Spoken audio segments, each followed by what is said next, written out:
身後兩台928啊，一台藍色就係之前我哋整備好晒啦，油箱漏油嗰一台啊，換好晒啲皮帶啊，冷氣系統已經搞好晒，一準備安排出去就準備噴漆啦，執一執個外觀。呢一台銀色係邊一台呢？其實上幾集視頻啊，就係粉紅色，全部起晒底磨到見鐵皮嗰一台嚟㗎，而家終於翻咗嚟啦。跟住我哋將成副引擎落咗落嚟，而家準備就全部整備一下佢。今次呢個引擎嘅維修項目咧，真係比較大，因為中江嗰邊夾層漏油漏得好犀利啊，成部車差唔多要解散，差唔多半大修咁樣嘅。咁啊，當然呢啲進氣歧管啊、氣門室蓋我哋都要翻新啦，包括呢啲汽油管，我哋到時都要幫車要執翻佢，因為都爛得好犀利啦。成副引擎都會再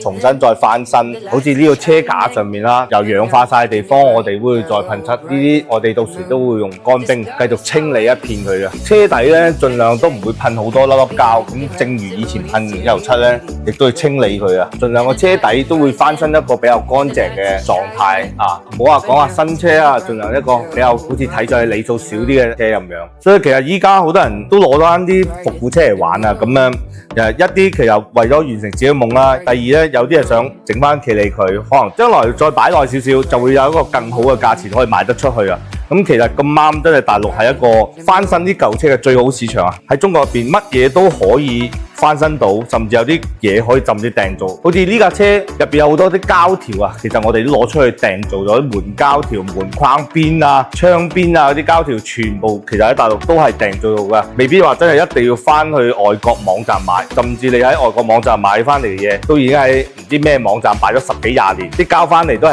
可能霉㗎啦。所以我相信將來啊，大陸都係一個全球翻新汽車嘅市場一個最好嘅地方。